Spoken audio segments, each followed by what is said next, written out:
ইরানের সর্বোচ্চ নেতা আয়াতুল্লাহ আলী খামেনি নিহত হয়েছেন এমন দাবিকে কেন্দ্র করেই বিক্ষোভ শুরু হয় পাকিস্তানের করাচিতে মার্কিন কনসুলেটে। বিক্ষোভকারীরা যুক্তরাষ্ট্র ও ইসরায়েলের বিরুদ্ধে ক্ষোভ প্রকাশ করে। রোববার ভোরে শত শত বিক্ষোভকারী করাচিতে অবস্থিত মার্কিন কনসুলেটে হামলার চেষ্টা করলে নিরাপত্তা বাহিনী গুলি চালিয়ে পরিস্থিতি নিয়ন্ত্রণে আনে। এতে ঘটনাস্থলে কয়েকজন নিহত হন এবং আরও কয়েকজন আহত হন। মিল্লাতে পাকিস্তান, এগুলো সমগ্র পাকিস্তান জাতির অনুভূতির প্রতিফলন।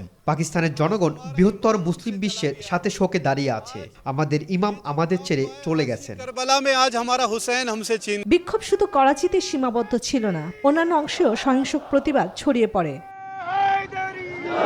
উত্তরাঞ্চলের শহর কাজদুতে বিক্ষোভকারীরা জাতিসংঘের একটি অফিস ভবনে আগুন ধরিয়ে দেয়। ঘটনাটি ঘটে শিয়া সংখ্যাগরিষ্ঠ গিটগিট বাতিতিস্তান অঞ্চলে। পরিস্থিতি নিয়ন্ত্রণে অতিরিক্ত নিরাপত্তা ব্যবস্থা হাতে নিয়েছে কর্তৃপক্ষ।